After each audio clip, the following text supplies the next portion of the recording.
Hello and welcome. I am Reverend Karen Lewis. I'm one of the senior ministers here at the New Vision Center, and I am so grateful to be back. I am so grateful to walk into this sanctuary this morning with these beloveds that are sprinkled out around it and feeling the connection to this community. As many of you probably know, I had the joy of being on vacation for 2 weeks. And before I start with my talk today, I want to take a moment and express my gratitude. You see, it's not a given. It's not a given that a center supports 2 senior ministers, that a center supports those senior ministers to have time off. And it humbles me. And I want to say thank you for every person who ever contributed to this center, every person that stepped into leadership during this time. We had some challenging things happening. Our beloved Wayne passed away, and to be able to lean into that container of love that is woven so brilliantly by so many people is such a gift. So thank you. 2 weeks. 2 weeks is a long time. I am German. In Germany, I don't know if people know that, but in Germany it is customary to have 6 weeks vacation. Everywhere when you start in every retail job, that's just the law, that people get 6 weeks vacation. However, I've lived in America for 35 years. I am used to the way we vacation here, which is quite different. And so this time that I was able to spend in Oregon has been just an amazing blessing. And I want to share a little story with you how I came about to have this talk title today, Life is Good. We spent some time in Bend, Oregon, and then my daughter and my granddaughter, we drove to the ocean, to Yachats, and there we came upon this beautiful beach. And the first thing I did was take a walk with my granddaughter and write on the beach, life is good. And I'm known to do that. I'm known to say that a lot and feel that a lot. And spending this time in nature brought it front and center to me. So then we went to our rental house that we rented for the couple of days, and this is what awaited me there. This pillow that said, life's good. And I was like, well, there is my talk title, you know? Because although I say it so often, it is a very, very rich way of life that I invite us into. And so today we are going to look at this idea that life is good all of the time. In the good times and in the not so good times. In the times when I feel so connected to this community, and in the times when I lay awake at 3 o'clock in the morning because I question, do I have something to share? Do I have what it takes to inspire, to allow people to feel that there is a power for good in the universe that is greater than we are, and that each and every one of us, me, you, all of us, not only deserve to use that power, but are invited into it every morning, every day, every moment. Oh, I am so grateful for how this service already unfolded, the beautiful meditation prior to the service that our practitioner Karen Blakely led, talking about listening to one another, that it takes one another to bring forth the song that we are each here to sing. So I am very excited about this journey, and I invite you to lean in a little closer, and let us start with rubbing our hands together, just a moment of really feeling I am here breathing in deeply, and then allowing our arms to open wide, to include every person, those who are close by here at the center, those who are a little further away, maybe traveling now, maybe just drifted off a little bit away during this time, and even wider. Let us invite human kindness into this space. Thank you. Thank you. So I want to start today with this quote by our founder, Dr. Ernest Holmes. He says, "There is no power in the universe which wishes anyone ill. Life is good and God is good. Why not accept this and begin to live?" Why not accept this and begin to live? I find it interesting that this quote is from the textbook, and it is in the chapter of immortality, right before he writes that beautiful summary of the textbook. And so he invites us into right here and now to recognize that life is good, that God is good, and why not live? Why not live fully? I spend a lot of time thinking about that. What gets in the way?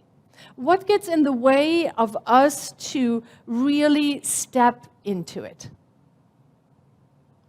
And you might remember about a month ago, I spoke when we started this series, the Summer of Joy, and I shared with you my permission slip.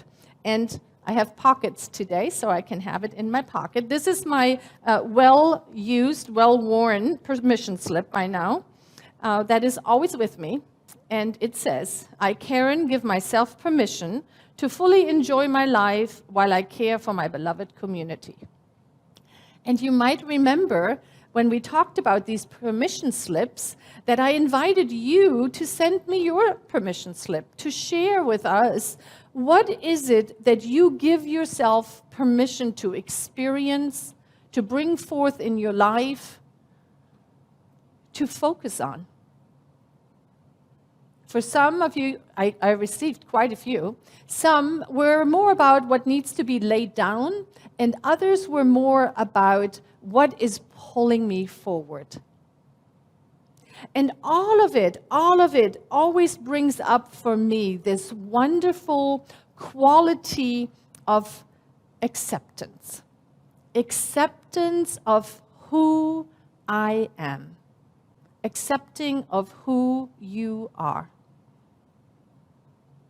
Mark Napo, that Karen Blakely brought into the morning meditation, so beautifully speaks about that. In all of his writings, that idea that we need to slow down, let go of everything and anything that is outside of us, and become present to how do I relate to this gift that we are given every day, this gift called life. Reminds me of a story from the Talmud where Akida laid on his deathbed. He bemoaned to his rabbi that his life was a failure. And he started to cry. And he let the rabbi know that he was afraid to meet God. And the rabbi leaned in and said, "Why do you feel like you are a failure?" And Akida said, "Because I didn't live a life of Moses." And the rabbi, with all compassion and love, leaned in even closer and said, "Akida, God is not going to judge you for not living the life of Moses. God is going to judge you for not living the life of Akida." And that's it, right? We come here to this beautiful planet with one charge, one thing we have to do, to live fully who we are. to be fully who we are. That's it. Have you ever noticed that a bird is not looking at a fish and says, I wish I could swim like it? At least I don't think it does. And neither does the fish yearn to fly. But we humans are so busy comparing ourselves to another. It robs our joy. And I hope this is not only me. I hope other people do that too. But that's what robs our joy, right? When we step into our day, when we step into our life, and we are so busy wanting to be as brilliant of a speaker as somebody, or as loving as another, or as beautiful, or as tall, or as redheaded, or as anything other than fully accepting who I am. And as we practice that for ourselves, it ripples out and we can accept another.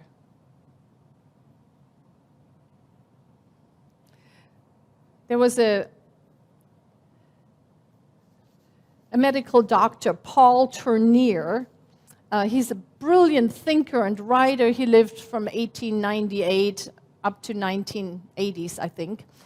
And he wrote a lot of books. And in his memoir, he said that doctors would come from all over the world to spend time with him in his house in Switzerland and learn these techniques that he would use because he had so much success in the medical field. And it was pastoral medical field, so people who were at the end of life stage. And so these brilliant doctors would come, and he said it's a little embarrassing because they leave disappointed because they came to study my techniques, and they find out that all I really do is accept the whole person. I just accept them. And I found this interesting because I believe that often we struggle with that something has to be very complicated. It has to be very hard to attain. When I truly believe that this invitation is about accepting what is, recognizing that life is good, God is good, and that I and that you, that each and every one of us can step into it and feel it and bring it into your life. And when we start our day, a new activity, a new relationship, a new project, anything, when we start it from that place, it has a tendency to unfold and manifest with such ease and grace.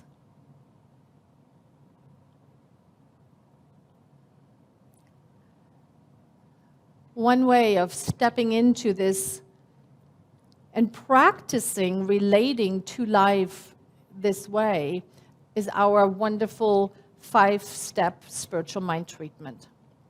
And I think particularly the second step. So as you probably know or might have heard by now, the 5 steps, they start that in the first step, we acknowledge and recognize the goodness of life. The power, the peace, the wisdom, the purity of all those qualities that are the divine, that everywhere present all of the time, right here, right now, in this moment, in this sanctuary, in your home, on the road, wherever you listen to this message. The possibility of pure goodness is right where you are. And I believe that that first point that I made about accepting is really when we speak a spiritual mind treatment or we hear someone speak a spiritual mind treatment, for us to be very diligent in listening to that dialogue in our head, do I really believe that? Do I really believe that? And then we step into the second step, which is the unification step. And I love the visual of actually stepping into it.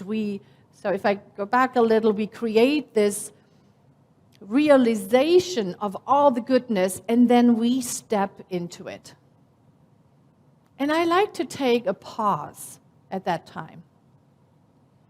I like to pause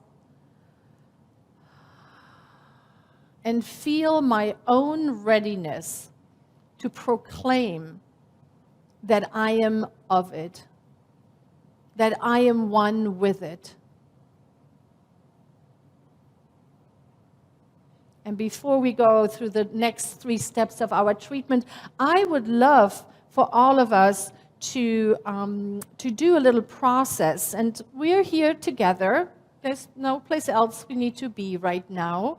So if you're willing, I invite you to close your eyes. And not only close your eyes, but turn within. Turn within into that beautiful being that is you. And I invite us to take 3 breaths. And so we breathe in through our nostrils as deep as we can, and then we exhale as if we would push the air through a straw.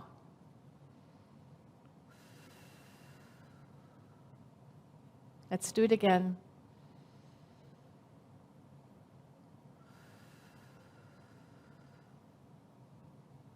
And a 3rd time.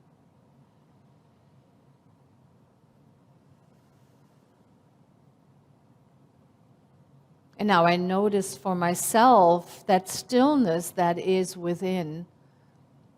And notice what you notice, keeping your eyes closed, turning within.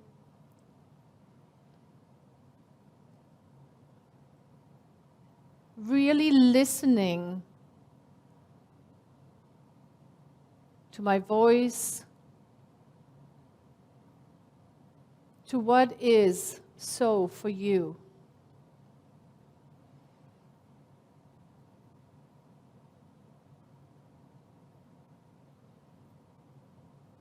And I want you to feel that you are held by the divine, that the divine presence, that your source is holding you. Perhaps it's the feeling of the universal mother caressing you in her arms.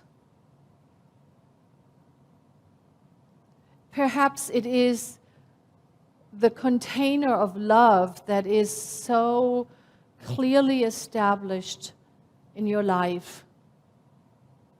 Allow yourself for a few precious moments to be held by that which is greater than you are.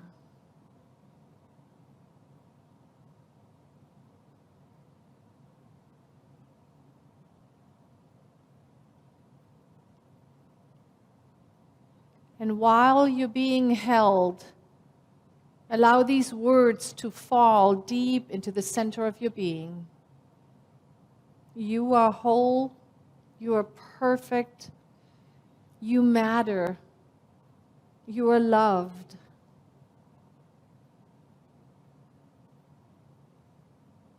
You are whole, you matter, you're loved. And allow yourself to feel how good that feels. When we make the step away from some earthly being held to being held by that which is always, always with us.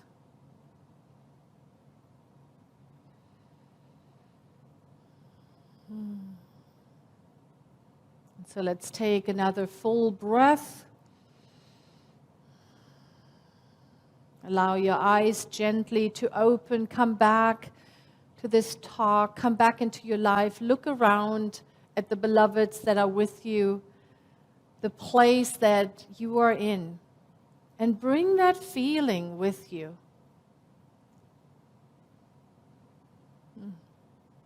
That is the feeling tone that second step of our spiritual mind treatment invites us into, to feel that we are one.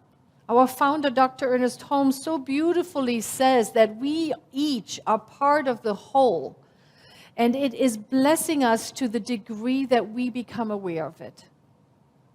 So whatever then I can do, whatever then you can do to become aware of it,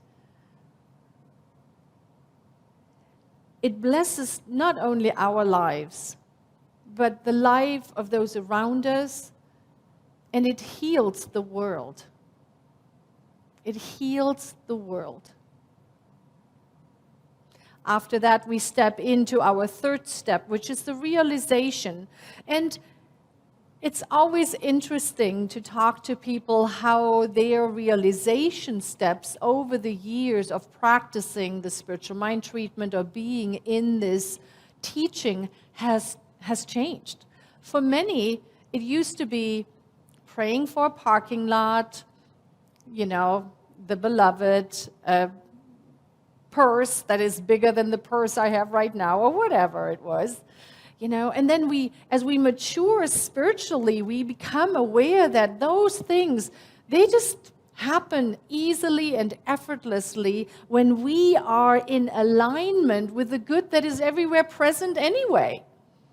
When all the good is there, then it is easy for it to manifest as beloved relationships, as wonderful job opportunities, as inspired ideas that bring forth books and songs and music and joy. It is so easy.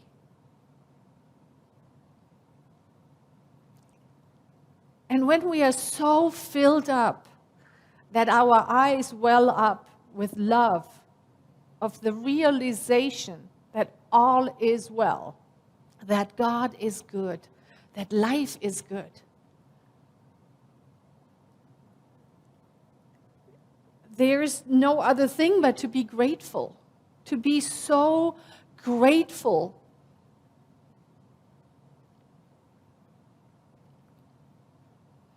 It is beyond words.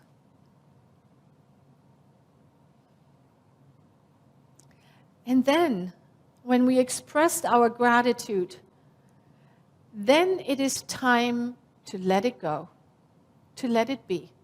Because you see, if we proclaim that we are trusting in life fully, then we have to let it go.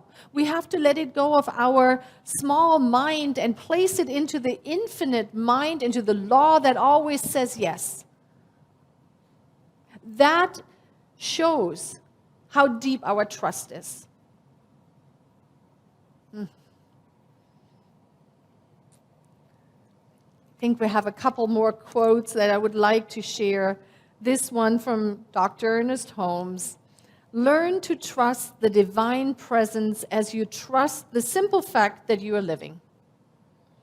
Do not be afraid to throw yourself in complete abandonment and with perfect acceptance into its soft embrace. For it is closer to you than your very breath and nearer to you than your hands and feet. It is right where you are. It is right where you are. It is right where I am. It is there all the time. And so we have looked at how do I accept that life is good?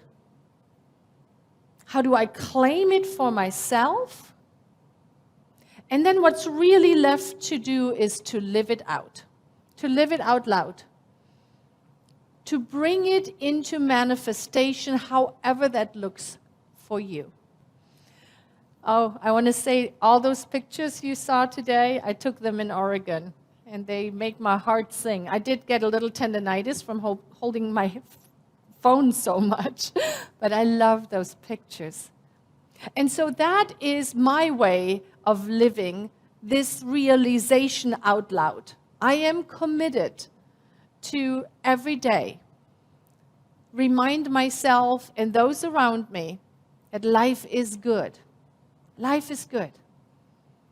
And that I trust the universe so explicitly that when I am cleared out, when I am able to lay down my limiting beliefs, that whatever inspiration comes from within, I am going for it. I'm doing it. And Mark Twain puts it in great words. He says, 20 years from now, you will be more disappointed by the things that you didn't do than by the ones you did so. So throw off the bowlines, sail away from the safe harbor, catch the trade winds in your sails, explore, dream, discover. Explore, dream, discover. What, my dear ones, is it that you want to explore, dream, and discover? What makes your heart sing? What is it that you want to have people talk about when you are gone of this planet? I so hope and trust and know that there are tools here for you to gain the confidence to move forward, to live the absolute best life, to be so connected to that power that it matters not if there's a pandemic going on, if there are things that we can't do right now, because we are connected, we are inspired, and we have this great big yes to this life that is good. I am so grateful you are on this journey with me. I love you all. And so it is. And now we get, all of us have an opportunity, we get to anchor it in prayer. So please, if you are a practitioner of this teaching, a minister, if you're feeling called, rise up, take a stand with me. Show up for this prayer. As we recognize that there's great beauty in the world, that God is good, life is good, that it is wholeness and peace and harmony and joy and abundance and possibility, that is pressing into us.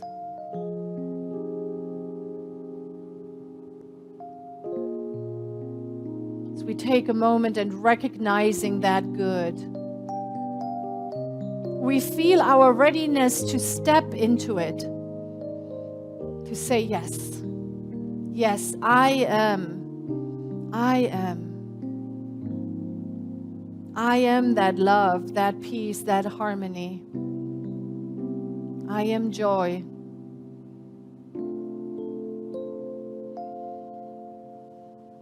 And from this place, I speak a word of blessing for all the beloveds who are part of this New Vision Center and whoever have been part of this New Vision Center. For I recognize this community as a living entity that is breathing and expanding and birthing forth practitioners and ministers and individuals who have discovered that life is good, who have discovered for themselves the way to deepen into that power that is greater than they are and to take it into the world. And I bless any person who has not yet discovered this teaching, this community, their tools. For I know that the power of this word ripples out into the world. It uplifts everyone. It makes whole, it heals, it loves, it is good. And so with a heart full of gratitude, with so much appreciation I simply place this word into universal law. I know it is done, it is complete. The law says, yes, my beloved. Yes, my beloveds, it's already so. We let it be, and so it is.